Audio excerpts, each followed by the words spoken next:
There's a rash of gun violence across the country tonight. Reports of multiple people shot at a corporate office in Texas. Police and 6 ambulances rushing to the scene.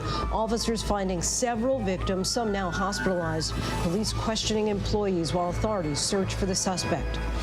The shooting happened just as President Biden called gun violence in this country an epidemic, signing a number of executive actions, including calling for a national red flag law to take guns out of the hands of people considered a danger to themselves or others. The president insists none of his recommendations impinge on the Second Amendment.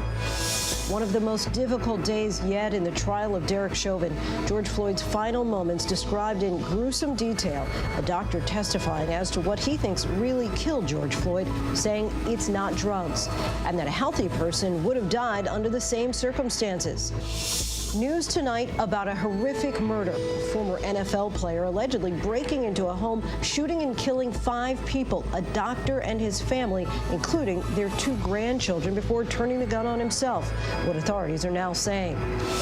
President Biden's other latest initiative, his $2 trillion infrastructure plan. Republicans like Senator Mitch McConnell slamming the spending plan, but facing a political predicament. Back home in his home state of Kentucky, some of his constituents say they'd like a bridge repaired.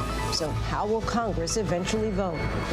The coronavirus and its variants are spreading rapidly among children and young adults in this country.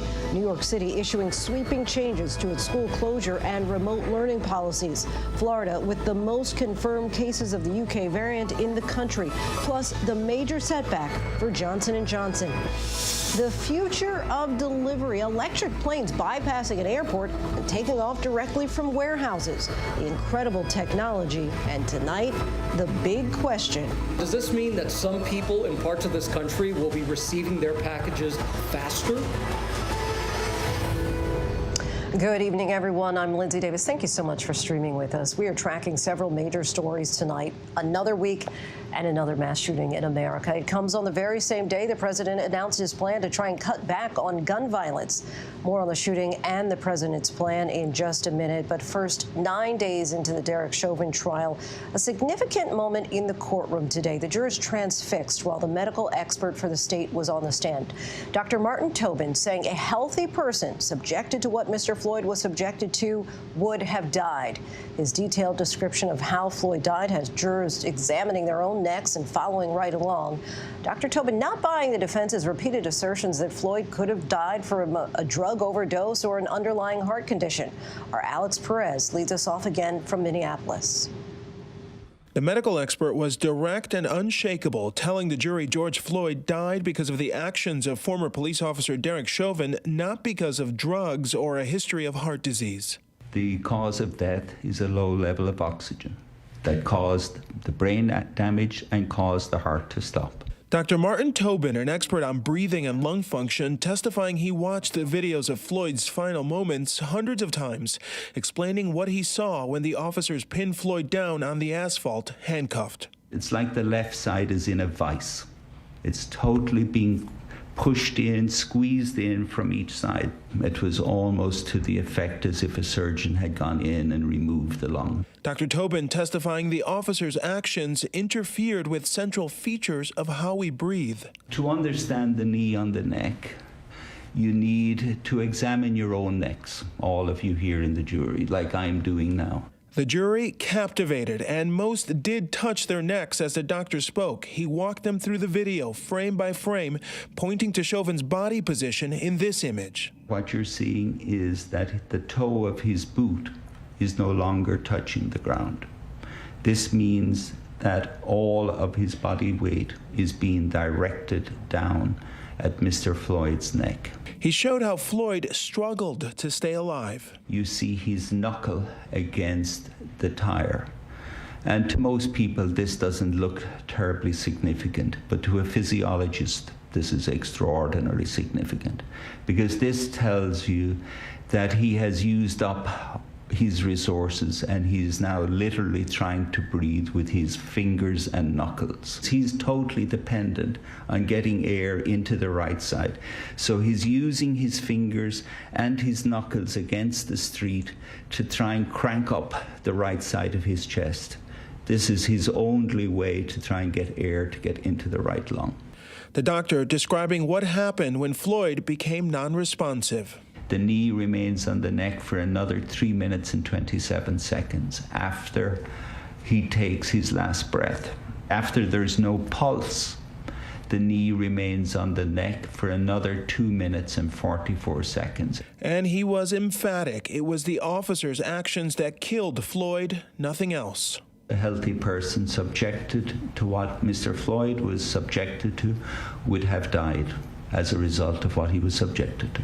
And he flatly dismissed the defense claims that drug abuse and heart disease played a role. He didn't die from nicotine, did he? No. You were asked questions about fentanyl and meth. Yes. Any evidence that he died from meth? No. Any evidence then that any fentanyl in his system depressed his breathing in any way whatsoever? No. Do any of those conditions have anything to do with the cause of Mr. Floyd's death, in your professional opinion, whatsoever? None whatsoever.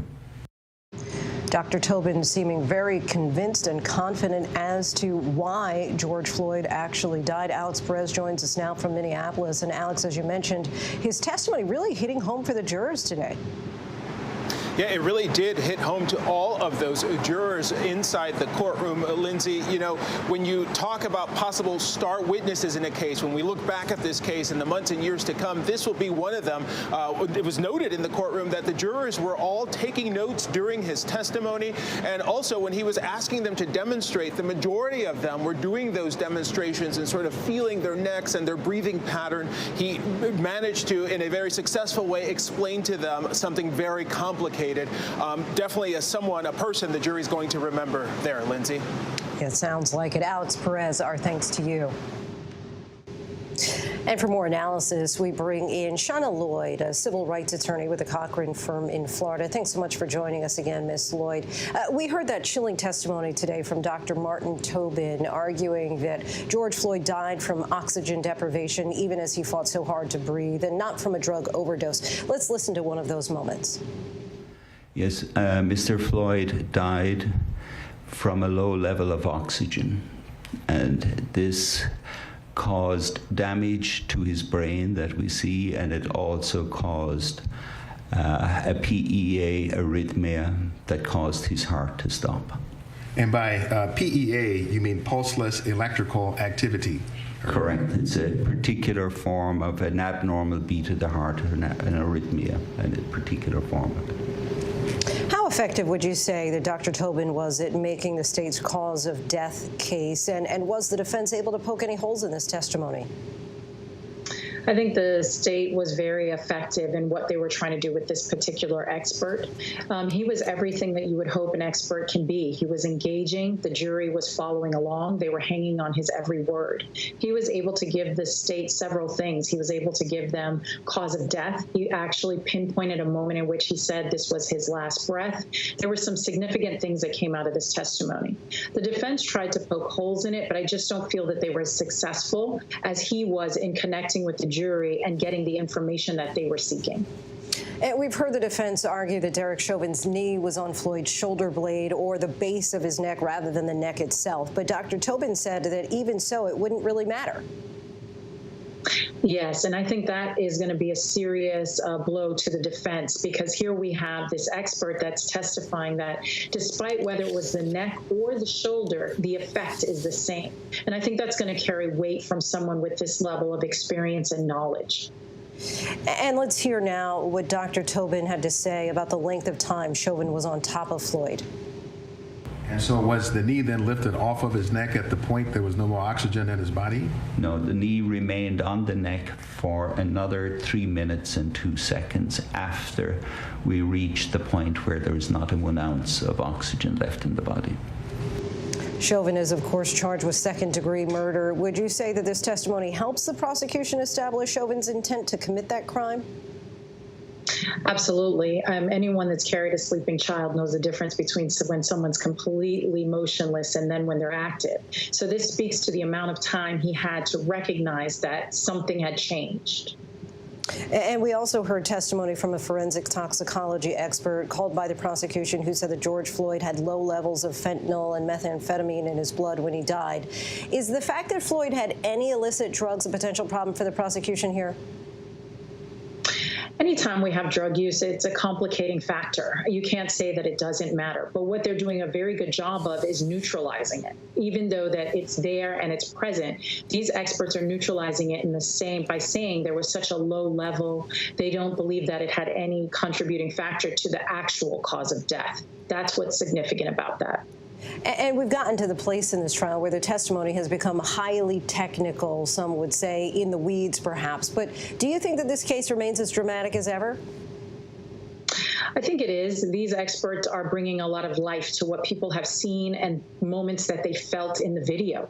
Everyone was watching when they were playing those videos to see exactly when was the moment that he was unconscious. When did he pass? These are the moments that the jury were searching for, and these are the experts that are pinpointing that for them. So I think you're going to see that they'll remain engaged with these experts, even though it's a very highly technical type of testimony.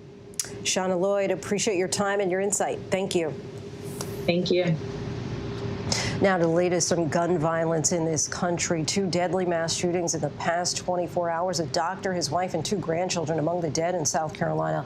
We'll have more on that tragedy later. Late today, a gunman opened fire at an office complex in Texas. Officials report that a suspect is now in custody. ABC's Chief Justice correspondent Pierre Thomas has the very latest. Tonight, authorities racing to reports of gunfire at a cabinet company near College Station, Texas. On EMS1, active shooter, Kenmore Cabinets Manufacturing Plant.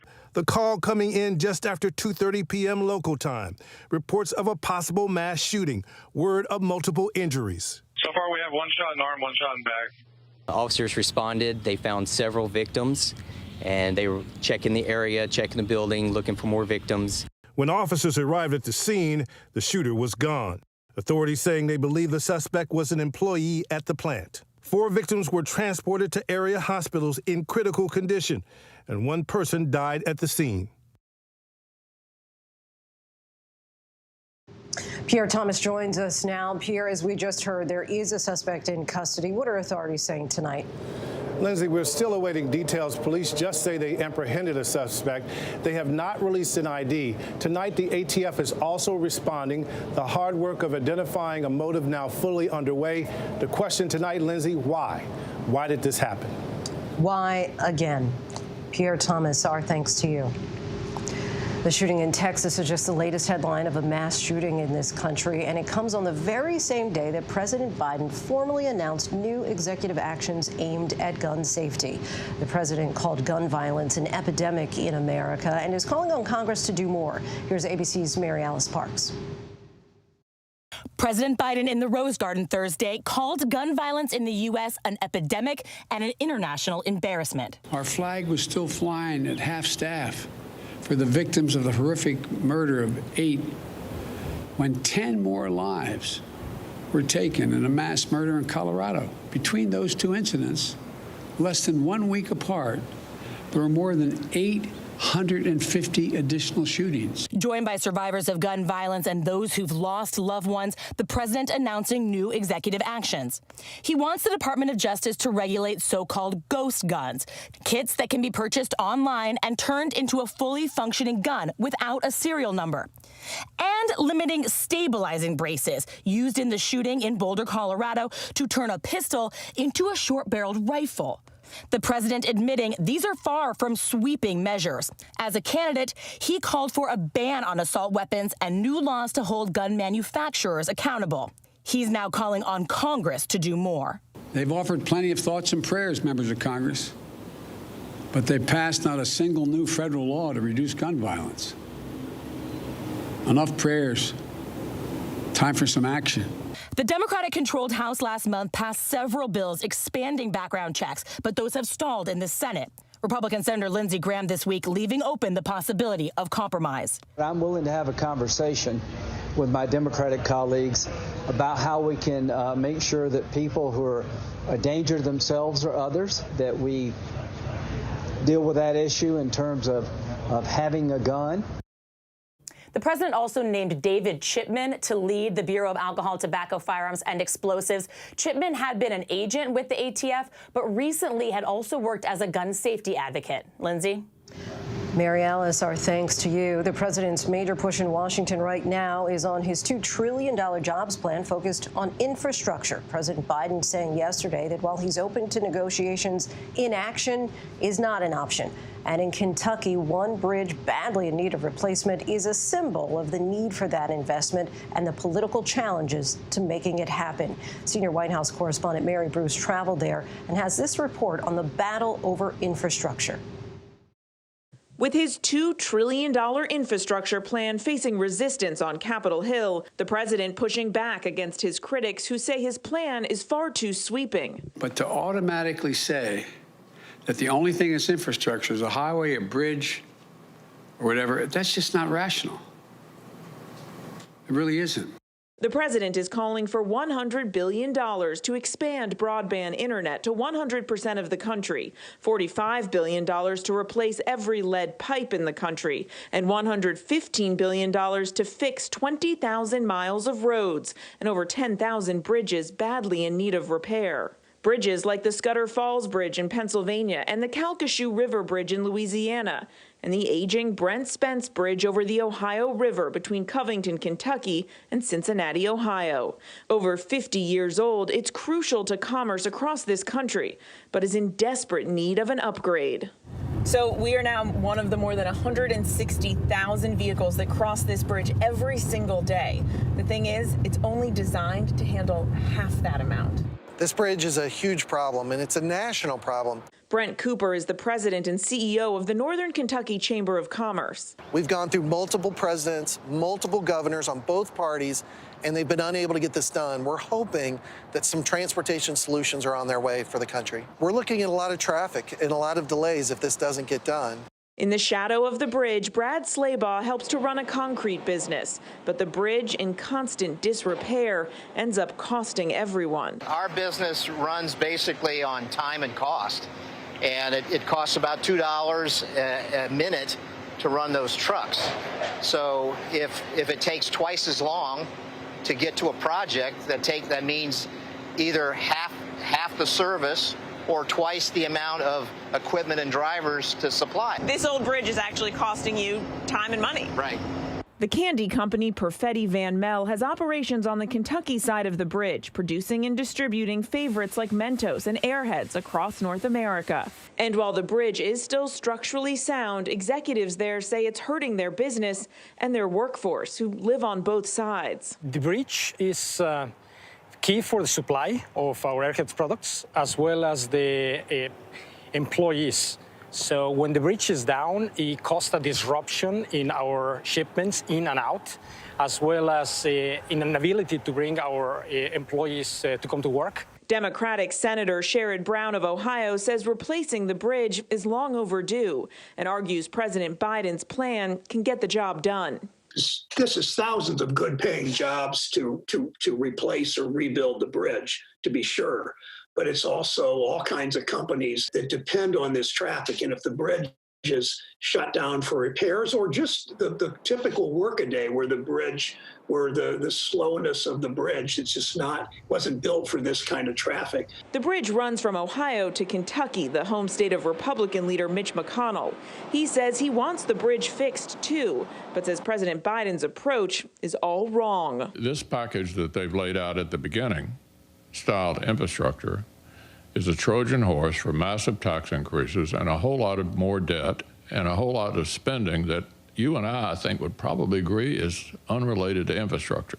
Critics say Biden's plan includes far more than what should be considered infrastructure spending, including $328 billion for new housing and upgrading schools, child care facilities, and VA hospitals, $590 billion for domestic manufacturing, research and development, and job training, and $400 billion to expand home care services and support for care workers.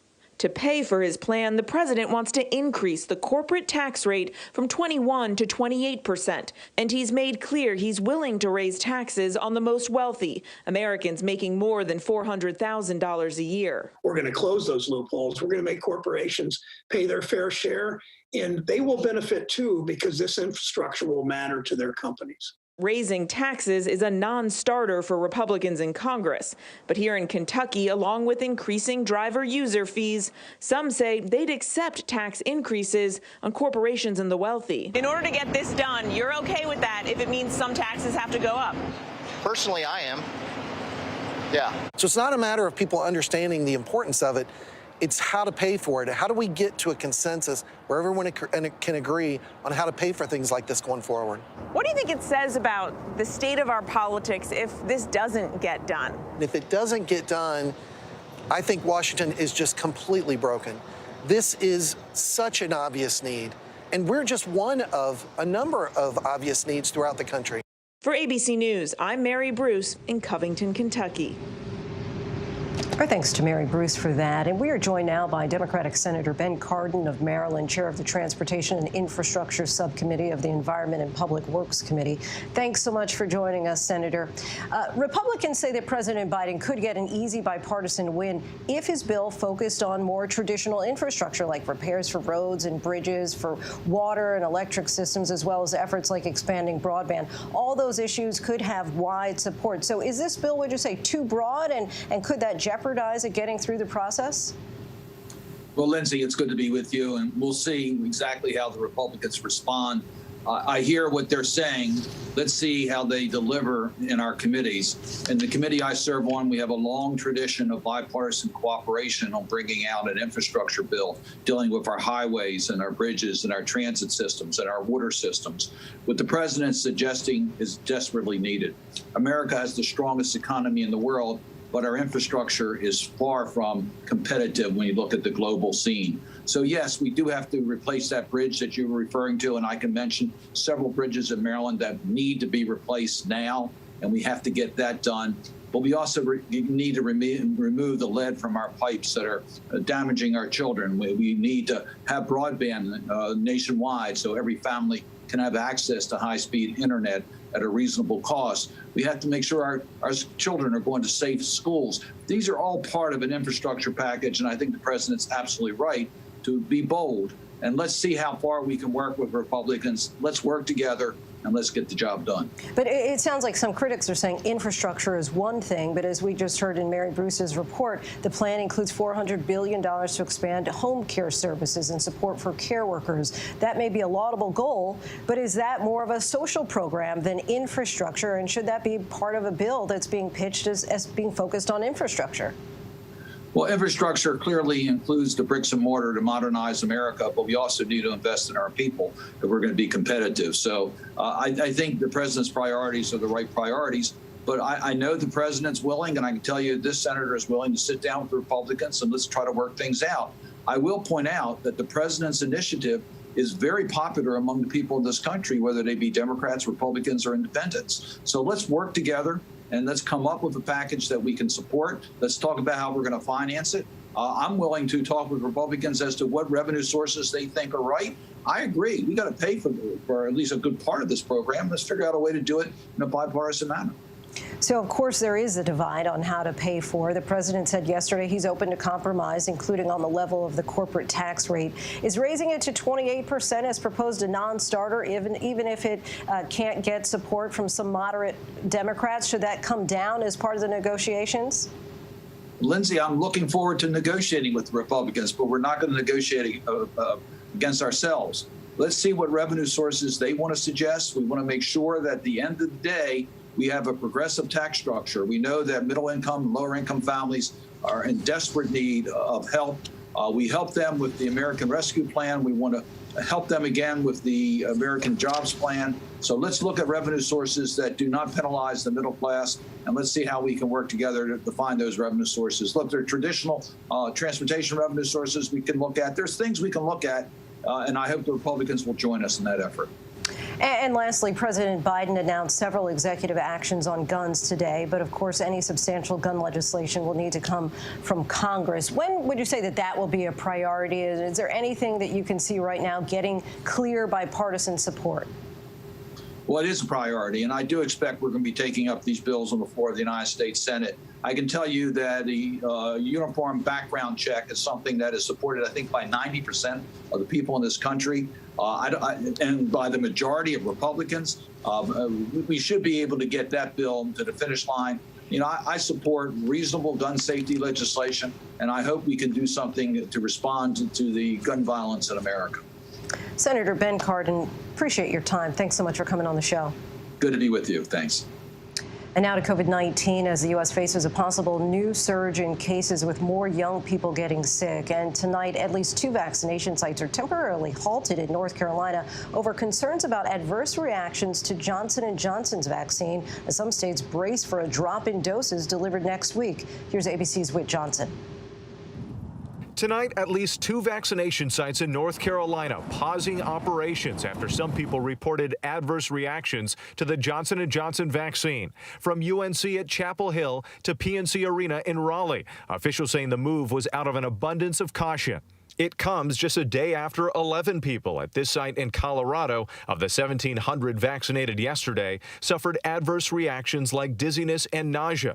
That location closing, the governor trying to reassure the public. A couple people, had some orange juice afterwards. Maybe they were scared of needles, whatever it was, but no issue with the vaccine. Tonight, Johnson & Johnson saying in a statement, we carefully review reports of adverse events. We are collecting the necessary information to assess these reports. And the rollout of the J&J vaccine hitting another hurdle as states brace for a nearly 85% drop in doses from about 5 million doses this week to 785,000 next week. There are available appointments now. They're probably not going to be available next week. The governor of Illinois blaming the latest drop on that mix-up of ingredients at a Baltimore plant that potentially ruined millions of doses that had not yet been sent out. 15 million doses would have been distributed over some time to the states, and those are lost. But federal officials insisting distribution was always uneven, and they still expect J&J to meet its goal of 100 million doses by the end of May. This as doctors warn of a new phase in the pandemic, impacting the young and unvaccinated. Young kids, particularly those 8th grade and younger, really are spreading this virus like we haven't seen before. In Massachusetts, 14-year-old Carissa Duncan just spent 6 days in the ICU with COVID and that rare inflammatory syndrome. I was having trouble breathing, and I had a really high temperature, and my face was really red. Carissa now working to regain her strength. And Lindsay, the CDC director says she's worried about kids, but also adults in their 30s and 40s, many still unvaccinated, and more of them ending up in hospitals with severe disease. Lindsay? Whit, our thanks to you. And when we come back, the volcano warning on one Caribbean island, the cruise ship en route to evacuate residents. She was gunned down in the parking lot of her apartment building, and her family has been fighting for justice ever since. We'll speak with a relative of Pamela Turner tonight about the big legal action they filed today. But up next, the brutal murder. A prominent doctor and his family killed. According to police, a former NFL player who lived nearby was to blame. What we're learning about this tragedy next. With so much at stake, so much on the line, more Americans turn here than any other newscast. ABC News World News Tonight with David Muir. We have made it through another week together. America's #1 most watched newscast across all of television. Robin Roberts, George Stephanopoulos, Michael Strahan. Wake up with America's #1 most watched morning show. ABC's Good Morning America. This was the ultimate nightmare. In the space of 3 days, we have 5 students dead. The serial killer is on the loose. You know, we live in the Bible Belt. Things like that don't happen here.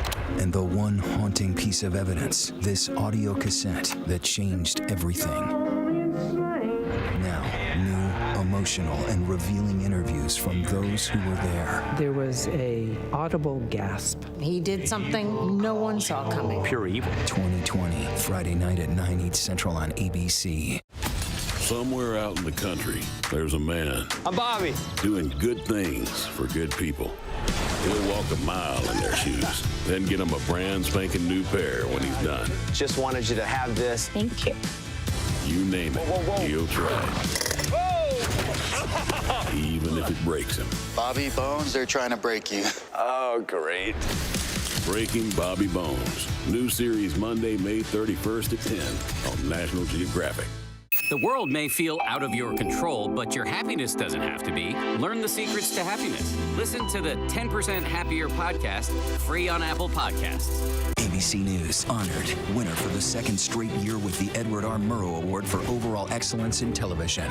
ABC News, America's #1 news source. Friday nights, 9/8 Central. True crime, cinematic, real-life drama, stunning, the unthinkable. Follow the clues. The Hunt. True crime. 2020. Friday nights, 9/8 Central on ABC. The reality is our country can collapse from within.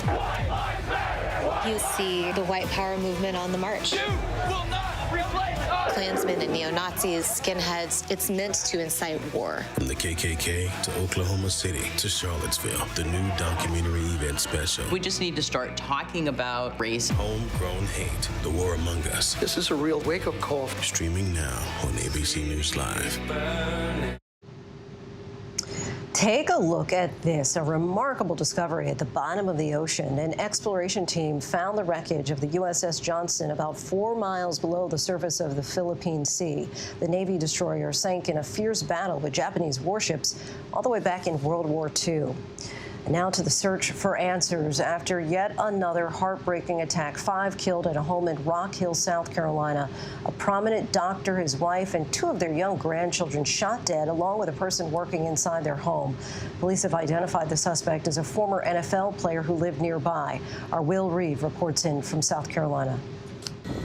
Tonight, authorities searching for a motive behind the horrific mass murder in the quiet town of Rock Hill, South Carolina. We've got 4 down. 4 down inside the house. A prominent local doctor, Robert Leslie, his wife Barbara, and 2 grandchildren, 9-year-old Ada and 5-year-old Noah, gunned down in their home. Outside, 38-year-old James Lewis, who had been working at the property, also found dead. A co-worker seriously wounded. Authorities launching a desperate manhunt. The description we're given was a black male wearing black clothing, carrying something red, possible automatic gun. That search would lead them to a former NFL player, Philip Adams, who was found barricaded inside his parents' home nearby. After an hours-long standoff, police entered to find Adams dead of a self-inflicted gunshot wound. Intercepted by Philip Adams. Adams spent 6 injury-riddled seasons in the NFL, playing for 6 teams and suffering at least 2 concussions within a 3-game period in 2012. He retired in 2015. Adams' father, Alonzo, telling a local station WCNC his son never bothered anybody. Well, I can say that he's a good kid. He was a good kid, and I think the football messed him up. According to reports, Adams may have at one time been a patient of Dr. Leslie. The physician's friends and family left in shock by the gruesome killings. He was just an exceptional person. And to see this happen to him and his family is just tragic beyond words. Relatives of the victims releasing a statement today saying, "We are in the midst of the unimaginable. There are no answers that will satisfy the question why." So far, investigators unable to answer that question. There's nothing about this right now that makes sense to any of us. Beloved in his community, Robert Leslie founded 2 local urgent care centers and worked as an ER doctor for decades. In a 2008 book titled Angels in the ER, Leslie wrote, "I know without a doubt that life is fragile." That fragility all too apparent, especially lately. And Will Reeve joins us now from South Carolina. And Will, getting back to those unconfirmed reports, the suspect may have been a patient of the doctor at some point. Certainly that seems to be the question, at least right now. Lindsay, the suspect's father today said that he himself had been a patient of Dr. Leslie in years past. There are unconfirmed reports that his son, Philip Adams, the suspect in this case, was also a patient of Dr. Leslie's at one point. But police here today would not confirm that. But that possibility is sure to be explored as they try to determine a motive for these killings. Lindsay? We can imagine. Will Reeve reporting in for us from South Carolina. Thanks, Will. And still ahead here on Prime, the new travel warning about websites preying on people making travel plans as more and more people get vaccinated. The worst fires and unrest Northern Ireland has seen in years. What's behind it? And the staggering number of migrants crossing the border, particularly children. We take a look by the numbers. But first, our post of the day with her father fighting for his life. There you see one of DMX's daughters playing the Rough Riders anthem on a keyboard.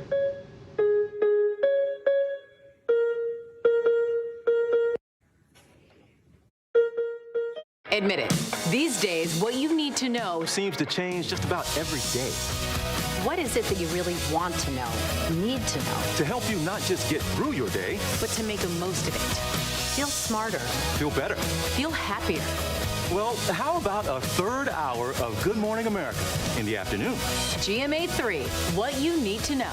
Lunchtime at 1 Eastern, 12 Central and Pacific on ABC. It's all about you.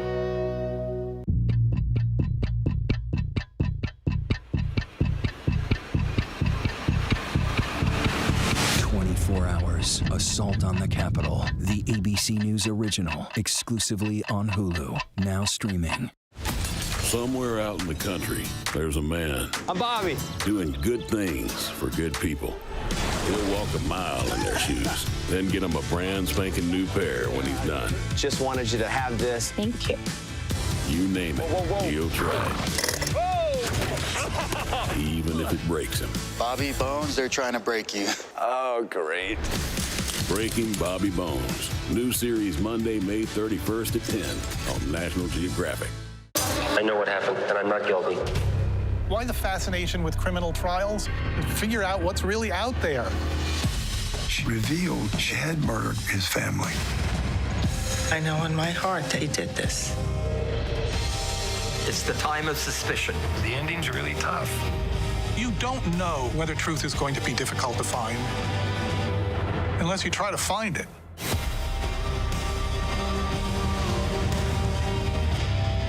Now, when it matters most, the straightforward facts. ABC News is America's #1 news. #1 in the morning, #1 in the evening, with America's most watched newscast. #1 in late night versus the competition. The #1 news magazine on Friday nights. #1 in politics across this historic election versus the competition. The #1 daytime talk show. And #1 in streaming news. ABC News is America's #1 news. With so much at stake, so much on the line, more Americans turn here than any other newscast. ABC News World News Tonight with David Muir. We have made it through another week together. America's #1 most watched newscast across all of television.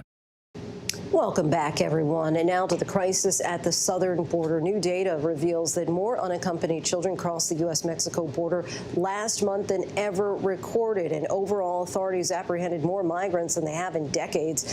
We take a closer look at this surge by the numbers. More than 172,000 migrants were arrested or detained at the southwest border in March, according to administration officials. That's the highest number of monthly apprehensions since 2001. 60% of those migrants were rapidly expelled from the country under a Trump administration public health regulation known as Title 42. Yet the majority of families have been allowed to stay pending immigration hearings. Nearly 19,000 unaccompanied children were taken into custody in March. That's the most ever recorded in a single month, which is 2 times the number from the month prior. A total of 20,200 unaccompanied minors are now in U.S. custody as officials scramble to move these kids out of jail-like CBP facilities and into the homes of sponsors or to more appropriate shelters. And we still have a lot to get to here tonight on Prime. Why Florida is suing the CDC. How the way you receive packages could be changing dramatically in the years to come. But first, a look at our top trending stories on abcnews.com.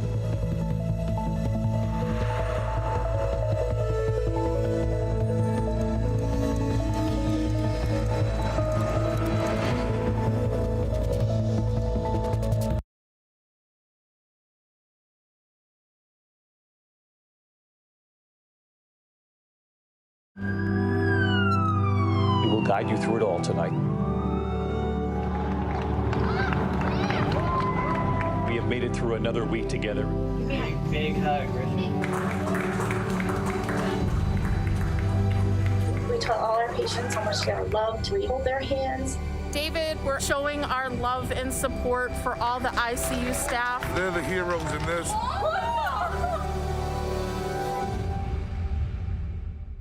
Now, When it matters most, the straightforward facts. ABC News is America's #1 news. #1 in the morning, #1 in the evening, with America's most watched newscast. #1 in late night versus the competition. The #1 news magazine on Friday nights. #1 in politics across this historic election versus the competition.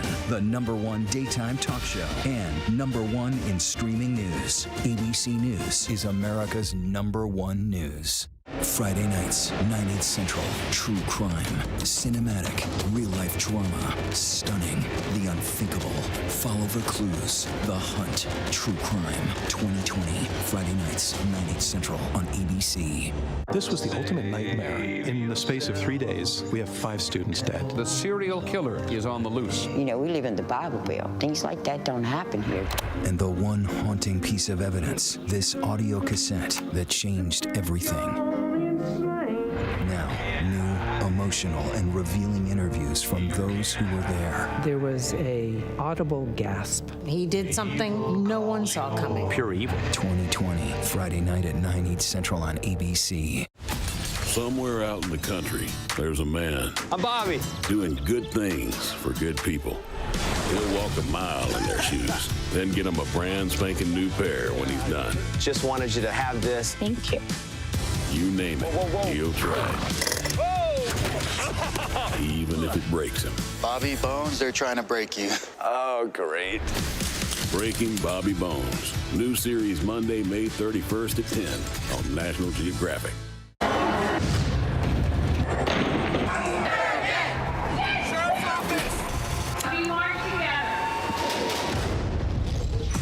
The most powerful stories of our time, anytime. Nightline.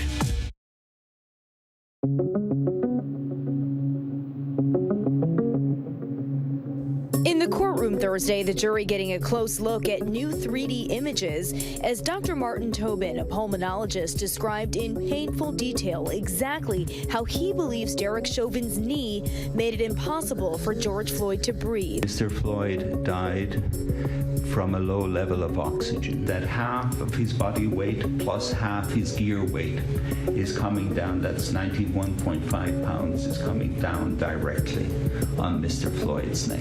Dr. Tobin says that would have even killed a healthy person with no underlying issues.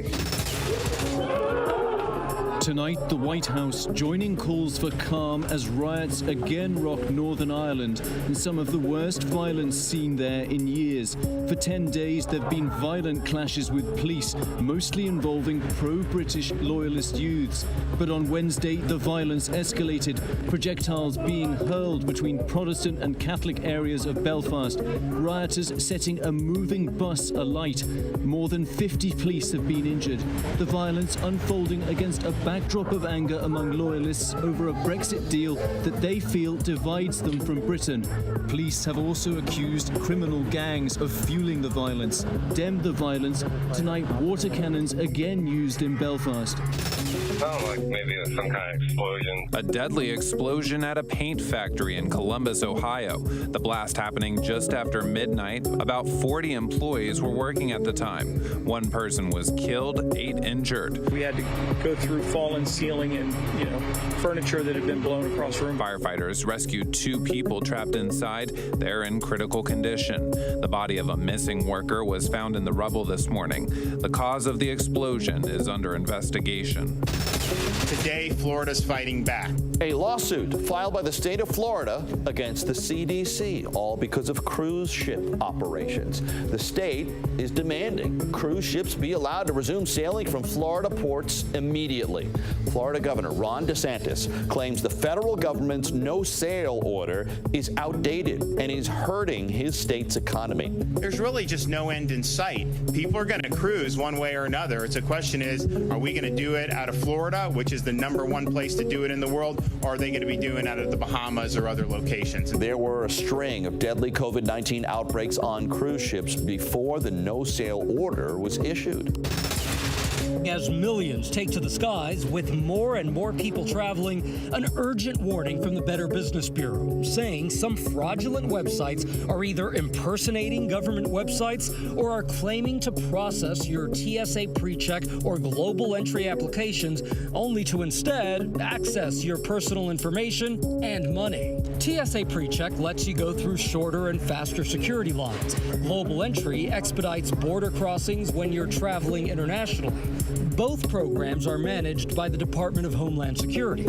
But according to the BBB, the problematic websites online are charging top dollar to allegedly help process your applications, only to not follow through with it. One of the most dangerous parts of this scam is that the information you have to share in order to get a global entry pass is everything that a scammer needs for identity theft. Your name, your address, your birth date, your social security number, even your passport number. Chipotle employees can learn a whole lot more than just how to make a burrito. The restaurant chain offers debt-free college degrees to its workers. Yeah, holy guacamole. More than 100 degree options at 10 universities. The initiative is in partnership with the Guild Education. Workers can enroll in the college program after they've been employed for 120 days.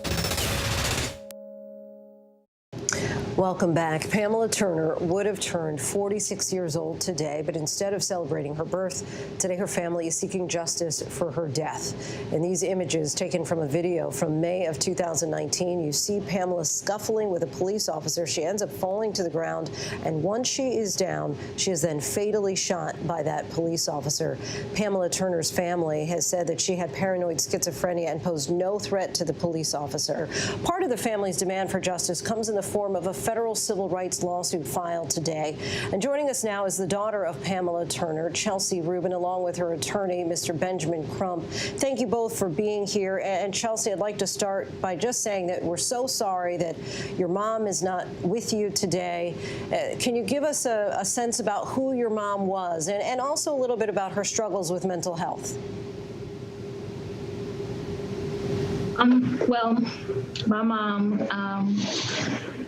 a beautiful person, beautiful spirit, very generous, kind, loving, caring, the best mom that you could ask for. She was very strong. Yes, she did have a mental illness. However, she did not let that mental illness take control over her life. She's very strong. And yeah. Still hard to talk about her. Yeah, it is very. I miss her a lot. And Mr. Crump, let's talk about this federal lawsuit. What are some of the demands that are being made? Thank you, Lizzie. We filed the federal wrongful death lawsuit today on what would have been her 46th birthday. To celebrate her life and to define her legacy. When you look at the video, it is horrific that this officer would shoot at a unarmed black woman who was on her back 5 times, hitting her 3 times in the face, in the chest, and in her stomach. If you were outraged when you saw the video of George Floyd being killed by the Minneapolis Police Department, then you should be equally outraged when you see the video of Pam Turner, this unarmed black woman, being killed by this Baytown police officer.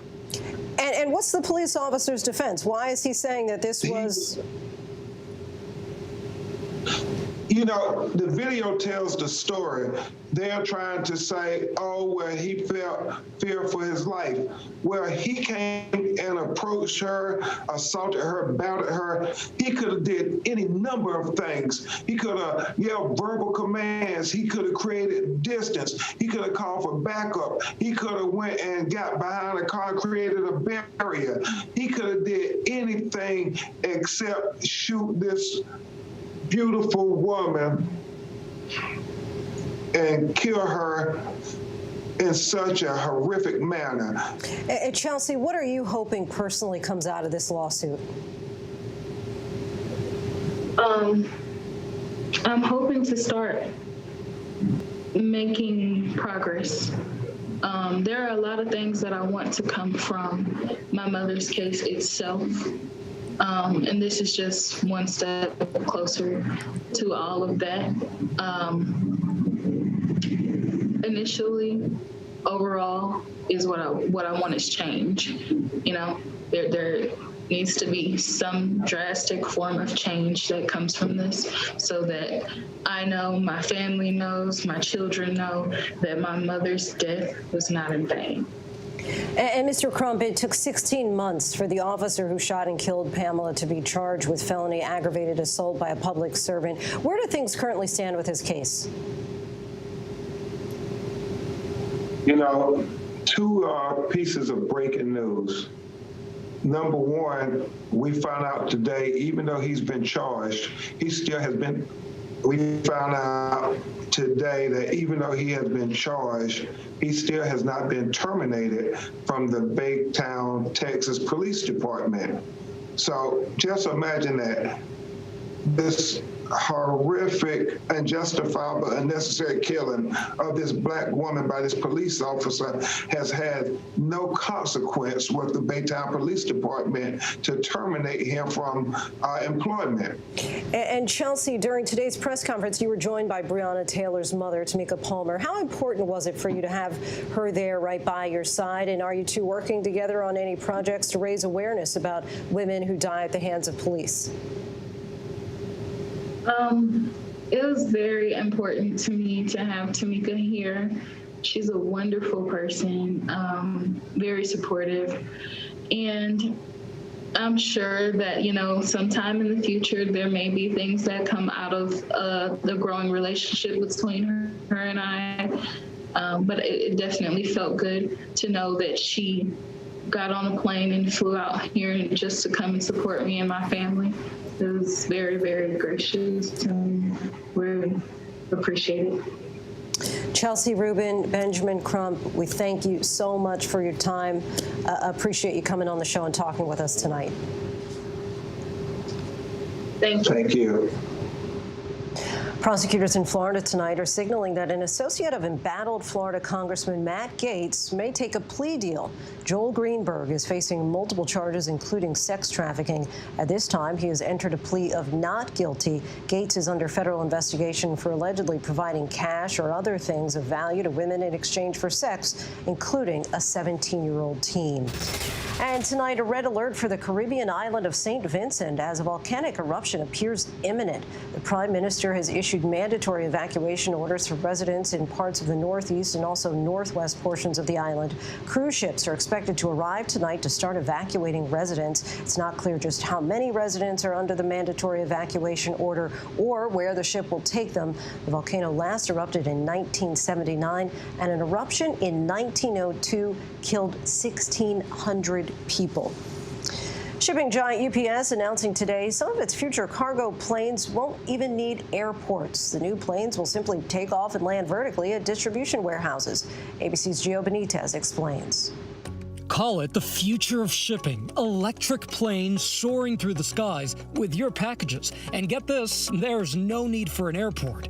UPS plans to use the planes to connect rural and mid-sized cities, areas where packages may usually take longer to arrive. In this illustration from UPS, you can see the planes taking off vertically from shipping warehouses. They fly at 170 miles per hour and land directly at sorting facilities, meaning your packages arrive faster with what the company calls a minimal impact on the environment. So, Juan, does this mean that some people in parts of this country will be receiving their packages faster? When you start bypassing, all the manual handling that takes place, you create efficiencies in the network. Not only that, you also start moving the network at a faster pace. And UPS isn't the only one planning to use these ultra-quiet planes. The U.S. military is also on board. It's a logistics mission of moving water, medicine, goods, medical countermeasures over the hill. Short range, super efficient, low cost. Actually replacing, in the case of the military, some high-cost ground transportation. The planes can fly for about 250 miles. Its batteries charge in about 50 minutes. Beta, the company developing the planes, says the aircraft will be autonomous within just a few years. The ultimate goal? To start moving people. And as we move forward and deploy things in the logistics world, we, of course, build millions of hours of flight time and have thousands of vehicles deployed so that when we get to the passenger mission and we put 6 people in this aircraft, they're super comfortable flying in local regional trips. Until then, our packages will be the guinea pigs. UPS plans to start flying these planes in 2024. Gio Benitez, ABC News, New York. We'll be here before you know it. Our thanks to Gio for that. And when we return, honoring the newest Americans. Now, when it matters most, the straightforward facts. ABC News is America's #1 news. #1 in the morning, #1 in the evening, with America's most watched newscast. #1 in late night versus the competition. The #1 news magazine on Friday nights. #1 in politics across this historic election versus the competition. The #1 daytime talk show. And #1 in streaming news. ABC News is America's #1 news. Admit it. These days, what you need to know seems to change just about every day. What is it that you really want to know, need to know? To help you not just get through your day, but to make the most of it. Feel smarter. Feel better. Feel happier. Well, how about a third hour of Good Morning America in the afternoon? GMA 3, what you need to know. Lunchtime at 1 Eastern, 12 Central and Pacific on ABC. It's all about you. This was the ultimate nightmare. In the space of 3 days, we have 5 students dead. The serial killer is on the loose. You know, we live in the Bible Belt. Things like that don't happen here. And the one haunting piece of evidence, this audio cassette that changed everything. Now, new, emotional, and revealing interviews from those who were there. There was a audible gasp. He did something no one saw coming. Pure evil. 2020, Friday night at 9/8 Central on ABC. I know what happened, and I'm not guilty. Why the fascination with criminal trials? Figure out what's really out there. She revealed she had murdered his family. I know in my heart they did this. It's the time of suspicion. The ending's really tough. You don't know whether truth is going to be difficult to find unless you try to find it.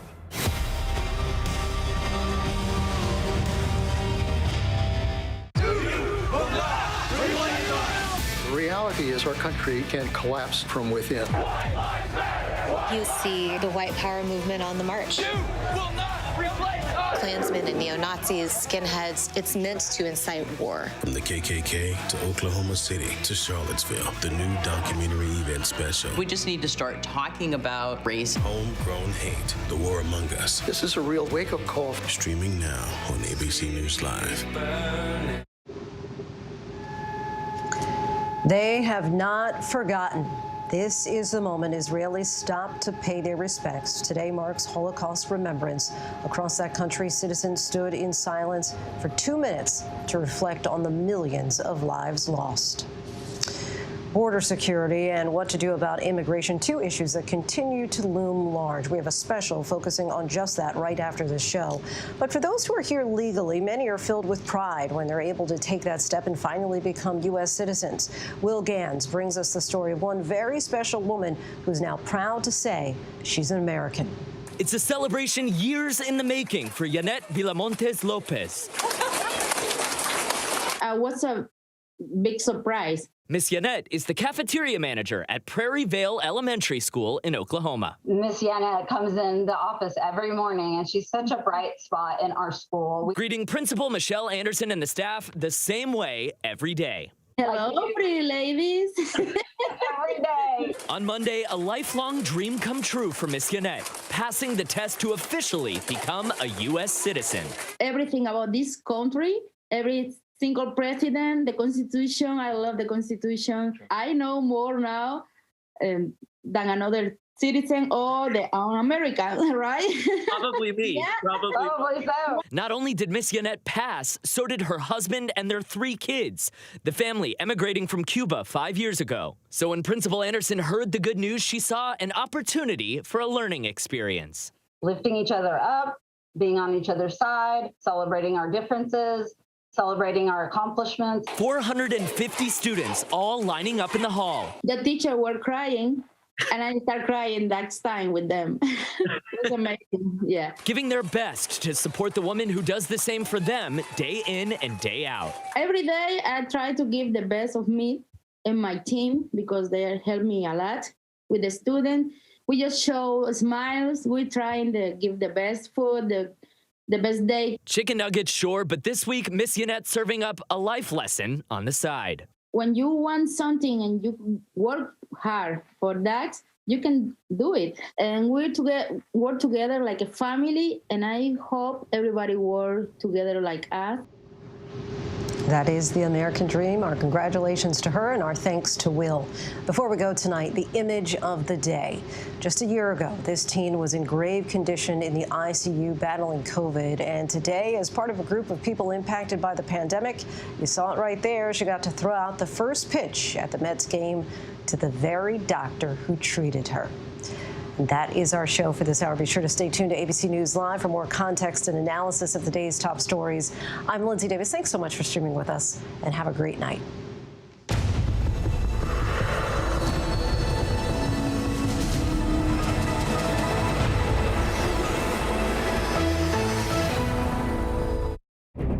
This is an ABC News Live special.